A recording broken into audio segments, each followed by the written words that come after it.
جاء الإعلام اليوم ليقول لنا أن فلسطين ليست قضيتنا. أنا كيمني ماذا تعنيني فلسطين؟ وماذا قدمت لي فلسطين؟ لأنهم علموا أن النبي صلى الله عليه وسلم أوصاهم بتحرير فلسطين، أوصاهم بتحرير بيت المقدس. كم أننا بحاجة إلى هؤلاء. أحبتي، هم يريدون أن يحذفوا سورة الإسراء، ولكن هيهات هيهات هيهات هيهات.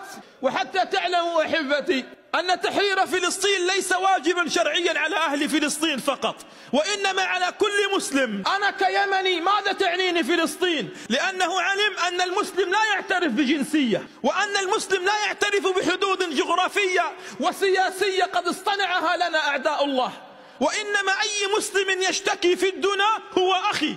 لو مسلم اشتكى في الصين هو أخي، لو مسلم بكى في الهند فهو أخي. كل المسلمين إخواننا، نهب لنجدتهم. فكيف لو كان هذا المسلم يستغيث في مصر رسول الله؟ كيف ولو كان الذي يستغيث هو المسجد الأقصى، مصر رسول الله صلى الله عليه وسلم؟ يا أحباب، القضية ليست قضية جنسية، القضية ليست قضية من أنا وإلى من أنتمي وما هي دولتي. أي القضية قضية فلسطين ليست قضية سياسية، ليست قضية سياسية، هذه قضية دينية، قضية دينية تهم كل مسلم على